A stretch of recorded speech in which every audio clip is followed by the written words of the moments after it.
My name is Preston Pham, and I'm here to present you a literature review in the topic of information technology and how it impacts productivity. So, the purpose of this literature review is that there has been an ongoing debate between IT and its contributions to firms' productivity. So, after the 1980s, the relationship between information and technology and its contributions have become a source of debate for many researchers. With the improvements in computers' capacity, it fuels impacts on field productivity. The appearance of empirical research on IT contributions vary from research to research. This can be due to sample size, data, and implication of difficult, sophisticated methodology. So information technology studies on that have different type of hypotheses and the way how researchers conceptualize their key constructs. So this literature review will analyze the indices and the evidence, the empirical evidence, to show the correlations of IT's effects on organizational performance, its business value, which generally is productivity. However, the literatures that I am reviewing have some missing key fields. It can be concealed omissions, transgressions that the researchers cannot find, and so therefore, this literature review, I will reconcile those and categorize them, the weaknesses of three possible explanations, which can be measurement errors, lags, and redistributions. The review will provide some recommendations for future research. So for to measure productivity on IT is a little bit hard because there are different factors to it. So with the enhancement of computer hardware, software, telecommunications, and manufacturing equipments, IT help firms expand their labor force, increase agility to find trade partners, customers, and suppliers, which result in a more robust organizational performance standpoint. So this is such on a granular scale that IT brings such benefits to all players in the market that there are uncertainties out there that we know and we don't know. So in the article by Yan Chun Zhao, the title of the article is "The Impacts of Information Technology on Total Factor Productivity: A Look at Externalities and Innovations." This article has two straightforward questions: is that what does IT have impacts on the total factor productivity, and in what extent does IT manifest themselves into with the perspective of externalities and innovations? Okay, so the authors explore deeper into the relationship of IT between TFP and IT.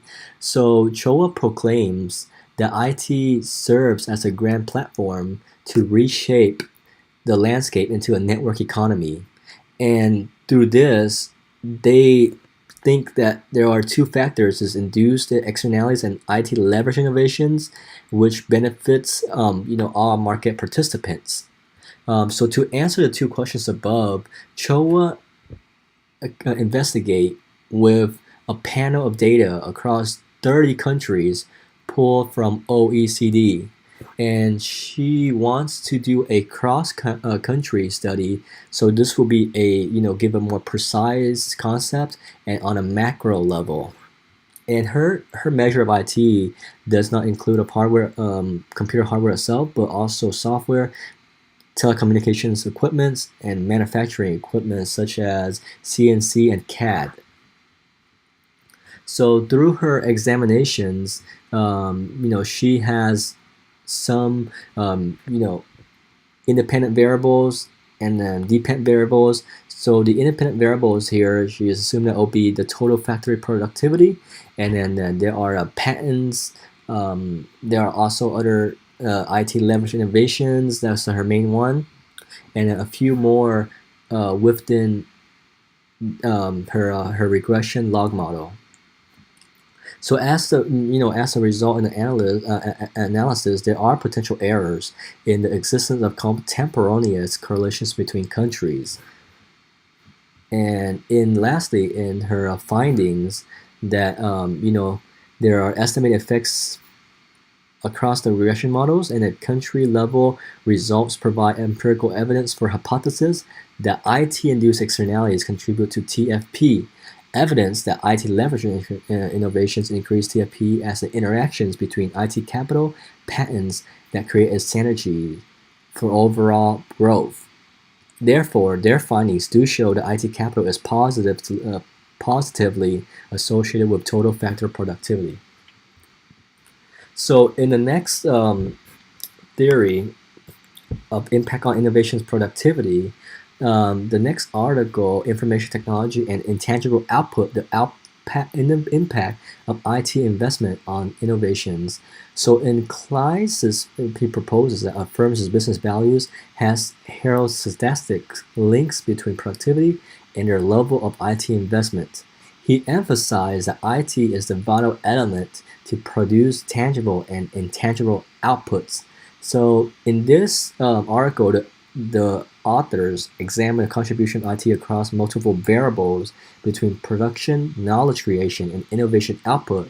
Kleiss analyzed an annual information from 1987 to 1997 for a panel of 260 large U.S. firms that are IT in the IT field, not non-IT. So in this report, they use a multiple economics, methodologies such as OLS regression, Cobb-Douglas function, and 2SL regression analysis. And the time of their research is in the early 1990s. And in general, the authors provide a theoretical role of IT in the development of innovations and R&D. They analyze the contribution of IT to productivity creation across a specific time frame, as mentioned earlier. So IT create new added value innovations in the productivity manner, and this is shown in their log module. And then the authors depict P as a citation weighted patents, and that is their dependent variable. And in innovation spending, R&D, capital services, transform, expense, and all that are their dependent variables. So they measure patents and observation measure in the knowledge production output. However, there are weaknesses in this measure, because as there are a mitigated risk, they're not able to mitigate the risk of these. So they pull 1,800 observations using a robust set of econometric standards to test relationship between IT and R&D. So their economics estimate that IT capital has positive and significant effect on knowledge output.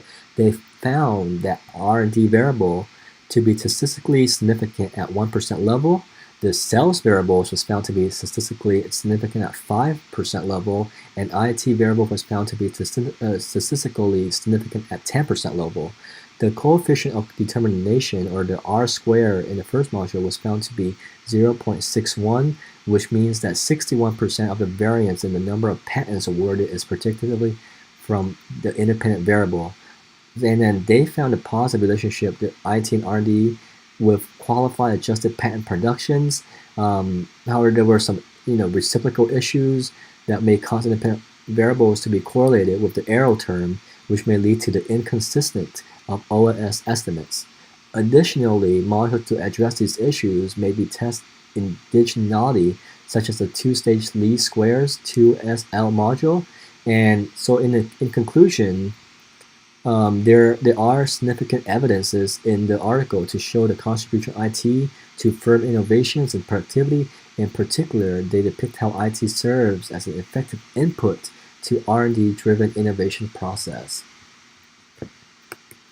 So what is my take on this? So in the light of the belief, spoken by the Nobel winner Robert Solow, he said that you can see computer everywhere, everywhere, but not in productivity statistics. So Robert Solos's statement on productivity statistics raised many questions. I'd like to bring them out is that do these articles above accurately measure productivity, and are they meaningful in such way? And some of the variables that the researchers have chosen are very difficult to measure.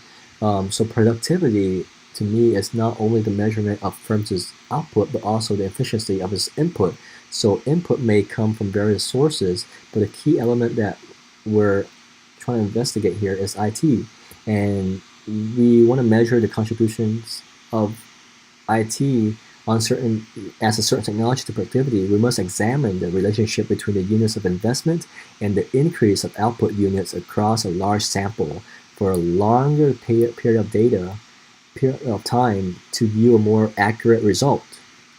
So, for the impact information technology on total factor productivity, the first article, all of the authors did choose a large sample, from collected from 30 organization, countries from the OECD data. The article is a little unique because they take into account of IT-induced externalities and IT leverage innovations, which can omit some certain elements that can contribute to productivity. Their analysis might be a little bit too wide, which can be a big challenge because different countries respond to the investment of IT differently. Some countries would rather accept inputs such as labor, materials, capital or other forms of investment rather than IT. And in the second article, Innovation Technology and Intangible Output, the impact of IT investment on innovation productivity, they do show the adoptions of patents, vary greatly across industry and technology. But for most of these companies, IT is not the production input that most of them would like to invest. They can invest in like new assembly lines, buildings, employees training, and all of that can contribute to productivity. So not all companies conceptualize IT the same way, nor see the benefits from their IT similarly. So the easy explanations of this confusion about productivity of innovation technology is simply that we do not have the proper measuring output and the variables that we're trying to test. So some of the important differences are lost in the collected data by the authors of the previous articles. Choa's article have a wide range, and then which can be a macro level that does not account for a consumer price index. There are inflator, deflator on different currency across 30 countries. Many factors that needs to be reconciled, such as like the time lags, adjustment costs, measurement errors. And through overall, they need to have better data and better, choose a better empirical method. So now, as my end note is productivity growth in the world economy has jumped in the late 1990s, and they view as a resurgence that many economists assume it was IT, and this raises a lot of research they want to do on the measurements and then on productivity assessment. So the two articles above exhibit many omitted variables that do not report accurately testing about the IT on productivity. This can be poor data quality, and then they did not account for IT inputs and the outputs. And then in the case of the articles above, the statistical methods that they use can encounter type 1 error, which the null hypothesis is falsely rejected, giving false positive, and the type 2 errors where the null hypothesis fails to reject it, and actual difference between population is missed, giving false negative. Therefore, their findings can subject to the false conclusion that suggests without IT, the world economy would probably be in a worse situation, which is totally false because without IT there could be other things can raise production lines. So to improve future research, the first priority must be to improve the data, the measurement techniques. Statistics, from the government, especially in different sectors, needs to grow and cater to the complexity of each of these sectors, and then also to correct the potential lags in the impact of IT needs to be done, which include the lagged values of IT in the regressions. And lastly, it's important to note that the measurement errors need to necessarily bias IT, but exist in a comparable magnitudes both before and after IT investment. A second technique for improvement is to compare various measures of a firm's performance with its industry competitor spending. So this assumption can give the researchers a better sense of comparisons on IT research among other industry or different sectors. So in principle, most of these suggested improvements are quantifiable.